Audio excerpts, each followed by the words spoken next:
दिया बस कर, अब धूप बहुत तेज हो गई है। आप आराम करो, मैं आती हूँ। नहीं, तू भी चल। चल ना, खाना खाएंगे लाडो। अरे आप चलो तो सही, मैं बस आ गई अभी। फिर कुछ देर बाद वो अपनी माँ दामिनी के साथ पास के एक पेड़ की छाया में बैठ गई। तभी दिया बोली, माँ याद है ये पेड़ बाबा ने लगाया था? हाँ, कैसे भूल सकती हूँ, दिन रात इसकी देखभाल किया करते थे। दिया के बाबा हरिप्रसाद की मौत कई साल पहले ही हो गई थी। दिया भी बहुत संस्कारी थी और अपनी माँ का खूब ख्याल रखती थी, पर इस सब के बाद भी दामिनी को दिया की बड़ी चिंता होती थी। तू ज्यादा धूप में काम मत किया कर, अगर कहीं तेरा रंग ढल गया तो कोई ब्याह नहीं करेगा तुझसे। हाँ तो ना करे, मुझे कौन सा करना है। क्यों भाई, क्या सारी जिंदगी मेरे साथ खेतों में हल ही चलाएगी? हाँ चलाऊंगी, और वैसे भी मैं अगर ससुराल चली गई तो आपका क्या होगा? अरे पगली, हर लड़की को एक दिन ससुराल जाना ही पड़ता है, और तू मेरी चिंता छोड़ दे। अच्छा, मैं आपकी चिंता छोड़ दूं तो बताओ फिर किसकी चिंता करूं? अपने रंग की। यूं तो दामिनी और दिया के सामने कई समस्याएं थी, लेकिन फिर भी वो दोनों एक दूसरे के साथ खड़ी थीं और हमेशा खुश रहती थी। फिर उसी शाम घर की छत पर, देखो माँ, जल्दी इधर आओ। अरे क्या हो गया, क्यों चिल्ला रही है? देखो तो पापड़ सूख गए, कितने बढ़िया बने हैं ना? हाँ सच में, ये तो बहुत ही अच्छे बने हैं। चल अच्छा है, इन दिनों तेज धूप आ रही है तो बढ़िया बन गए पापड़। सोच रही हूँ कल फिर कुछ पापड़ बनाकर रख लूं। बस करो माँ, कहाँ से लाती हो इतनी हिम्मत? पहले सारा दिन खेती बाड़ी और फिर ये पापड़। मजबूरी और जरूरत सब करा देती है बिटिया, और फिर माता रानी भी तो हमारे साथ है ना। ऐसे ही कई दिन बीत गए। दिया कहाँ है तू, जल्दी आ। क्या हुआ माँ? ये देख, बता तो लड़का कैसा है? हाँ ठीक है। तेरे फूफा जी ने रिश्ता बताया है, शहर में रहता है और अच्छी नौकरी करता है। घर में बस पापा और मम्मी है इसके, राज करेगी तू, क्या बोलती है? अपनी माँ की बात सुनकर दिया चुप हो गई। उसने शादी से इनकार करने की कोशिश की, लेकिन दामिनी की जिद के आगे उसकी एक न चली, और फिर दिया की शादी राम से हो गई और दिया नई बहू बनकर राम के घर आ गई। दिया को लगा कि राम से शादी करके वो बहुत खुश रहेगी, लेकिन ये उसकी गलतफहमी ही थी।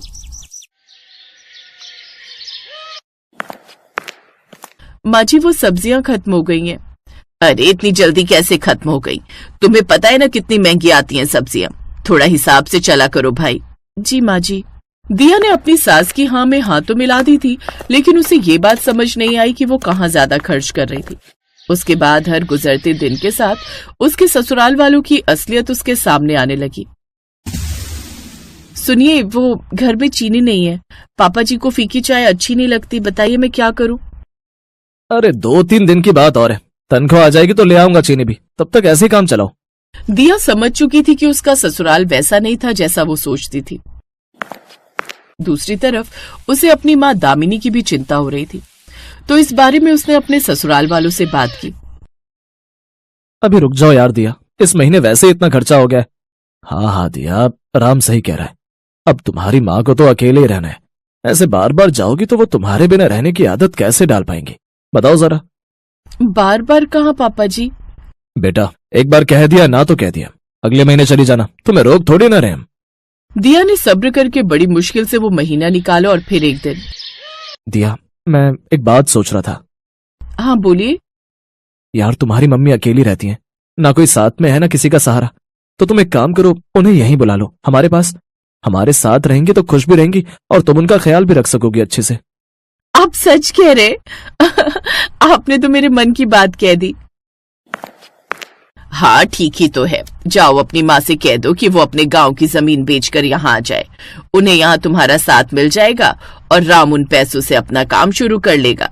अब इस महंगाई में कब तक दूसरे की नौकरी करेगा वो। अब दिया को अपने ससुराल वालों की सारी चाल समझ आ गई थी कि उसके ससुराल वालों को उसकी माँ की नहीं बल्कि पैसों की चिंता थी।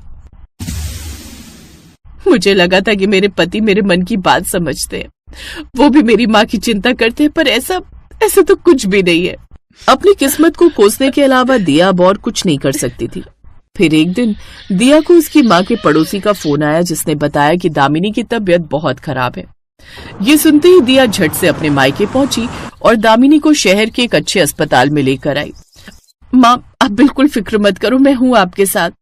अरे दिया, राम जी नहीं आए और समधी जी, आप उन्हें छोड़ो, आप बस आराम करो, देखना आप जल्दी ठीक हो जाओगी। दिया अस्पताल में अपनी माँ का ख्याल रखने लगी। 2 दिन बाद दामिनी को अस्पताल से छुट्टी तो मिल गई, लेकिन डॉक्टर ने दामिनी का अच्छे से ख्याल रखने को कहा था। तो दिया अपनी माँ को लेकर अपने ससुराल चली आई और फिर तो अब माँ जी को कहाँ रखोगी? गेस्ट रूम में रह लेंगी माँ। अरे पर कल तो घर में मेहमान आने वाले, एक काम करो, तुम उनका बिस्तर बरामदे में लगा दो। अपने ससुराल वालों की बात सुनकर दिया को बहुत बुरा लगा। इसी तरह कुछ दिन और बीत गए। दामिनी की हालत में सुधार दिखने लगा, लेकिन दिया के ससुराल वालों से ये सब बर्दाश्त नहीं हो रहा था। क्या करे, इस बुढ़िया को कैसे भगाएं घर से। मैं तो कहता हूँ दोनों को छोड़कर हम लोग वृंदावन चले जाते हैं घूमने, कम से कम 1 हफ्ते के लिए। हाँ, ये ठीक रहेगा। और राम सुन, मैं सारी रसोई खाली कर दूंगी और तू उसे पैसे भी मत देना। देखते बिना अनाज और सब्जियों के कितने दिन ये माँ बेटी रह पाती हैं यहाँ। दिया के ससुराल वालों ने ऐसा ही किया। अगले ही दिन वो सबके सब वृंदावन चले गए। घर में ना तो दालें थी और ना ही सब्जियां। अरे दिया, क्या बना रही है आज खाने में? वो मुझे दवा खानी थी तो। दामिनी की बात पूरी होने से पहले ही दिया की आंखों से आंसू गिरने लगे, जिन्हें छुपाते हुए वो रसोई में चली गई। कुछ देर सोचने के बाद उसने अपने बनाए हुए पापड़ बाहर निकाले और फिर कुछ ही मिनटों बाद, लो माँ, आज आपके लिए स्पेशल डिश, राजस्थानी पापड़ की सब्जी, खाकर बताओ कैसी बनी है। दामिनी दिया की मजबूरियां समझ गई थी। फिर उसने जैसे ही पहला निवाला खाया, वाह, ये तो कमाल की बनी है बेटा। इतनी अच्छी पापड़ की सब्जी तो मैं आज तक नहीं बना पाई। लेकिन दिया और दामिनी अच्छे से जानते थे कि आगे उन्हें क्या करना है और कैसे करना है।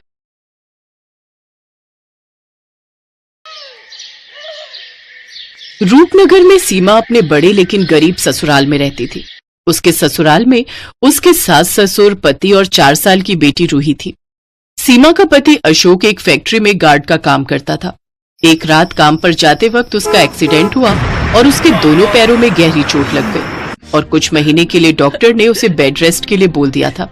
अशोक की ऐसी हालत देख फैक्ट्री के मालिक ने उसको बिना तनख्वाह दिए छुट्टी पर भेज दिया। इसलिए घर खर्च चलाने के लिए सीमा ने लोगों के घरों में काम करना शुरू कर दिया। क्या नाम है तुम्हारा? जी सीमा। देखो सीमा, घर की साफ सफाई, झाड़ू पोछा, बर्तन, कपड़े, ये सब काम तुम्हें करने होंगे और इसके बदले में मैं तुम्हें 3000 दूंगी, ठीक है? जी मालकिन, मैं कल से आ जाऊंगी। अगले दिन से सीमा काम पर चली गई। सीमा, घर की साफ सफाई हो गई हो तो फिर जरा किचन भी अच्छे से साफ कर देना। और हाँ, जब जाएगी तो एक बार मुझे फुट मसाज दे देना। उफ, कल शॉपिंग करके आई हूं ना तो पैर बहुत दुख रहे हैं। ठीक है मालकिन, मैं कर दूंगी। सारा काम निपटाकर मालकिन की फुट मसाज करके सीमा घर लौटती है। थकी हारी सीमा घर लौटी तो उसकी ऐसी हालत देखकर अशोक बोला, मुझे माफ करना सीमा, आज मेरे कारण तुम्हें दूसरों के यहाँ ये सब काम करना पड़ रहा है। ये आप कैसी बातें कर रहे हैं जी? जिंदगी में उतार चढ़ाव तो आते ही रहते हैं और बुरा वक्त ही तो है, आज नहीं तो कल कट जाएगा। सीमा एक जिंदा दिल औरत थी, उसमें बहुत हिम्मत थी।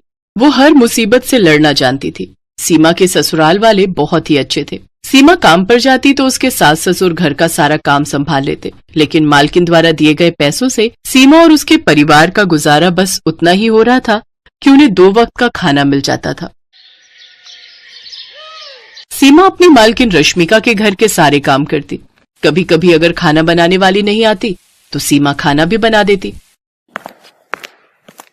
अरे वाह सीमा, तुम तो बहुत बढ़िया खाना बना लेती हो। जी मालकिन, मुझे सब कुछ बनाना आता है, इडली, सांभर, नूडल्स, मोमोज।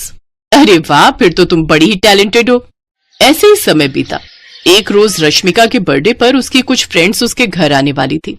रश्मिका के सोसाइटी के पास एक बहुत ही नामी रेस्टोरेंट था।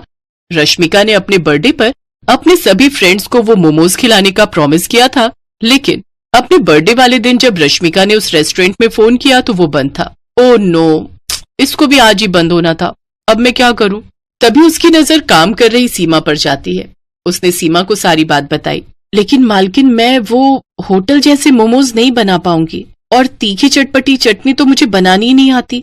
अरे कौन सी बड़ी बात है, यूट्यूब पर तो उसकी रेसिपी देख ले, सामान मैं मंगवा देती हूँ। वैसे भी तो तू खाना अच्छा बना लेती है, मोमोज भी बना ही लेगी अच्छे से। रश्मिका ने यूट्यूब ऑन कर दिया, जिसे देख सीमा मोमोज और स्पाइसी चटनी बनाने लगी। वो वीडियो देखकर सीमा ने वेज मोमोज, चिकन मोमोज और पनीर मोमोज बना दिए।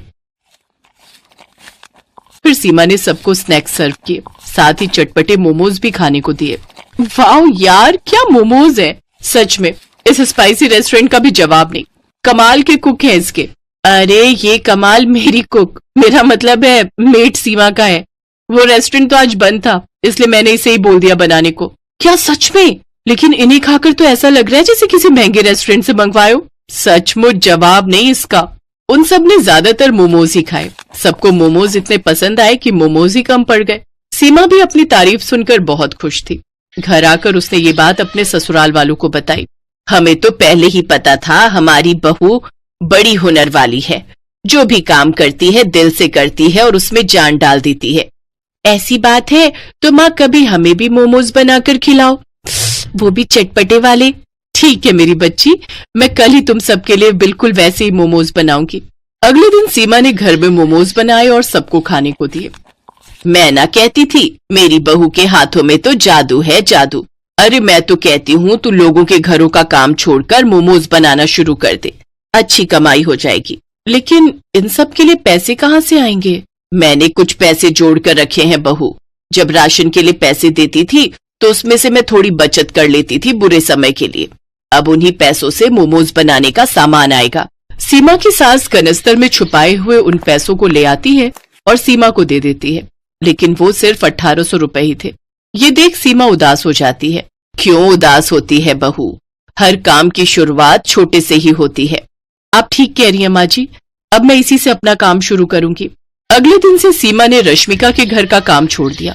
फिर वो बाजार गई और मोमोज बनाने का सामान ले आई। सामान लाते वक्त उसकी नजर रास्ते में एक टोकरी वाले पर गई। ठेला तो बहुत महंगा आएगा, तो क्यों ना मैं टोकरी में ही मोमोज रखकर बेचूं। ये सोचकर सीमा ने टोकरी ले ली और घर आकर सारा दिन मेहनत करके उसने मोमोज और चटपटी चटनी बनाकर तैयार कर ली। फिर शाम को सीमा अपने सर पर मोमोज और चटपटी चटनी के साथ में म्यूनिस से भरी टोकरी लेकर उन्हें बेचने निकल गई। वो गली मोहल्लों में घूम घूम कर चटपटे मोमोज बेचने लगी। चटपटे मोमोज ले लो, स्वादिष्ट स्वादिष्ट चटपटे मोमोज, जो एक बार खाएगा उंगलियां चाटता रह जाएगा। तभी एक औरत उसके पास आई। अच्छा अच्छा, ऐसी बात है, जरा लगा तो एक प्लेट, मैं अभी तो देखूं कितने चटपटे मोमोज हैं तेरे। वैसे कितने की है एक प्लेट? जी 30 रुपए। धीरे धीरे सीमा के पास और भी ग्राहकों की भीड़ लगनी शुरू हो गई। कुछ ही देर में सीमा की सारी टोकरी खाली हो गई।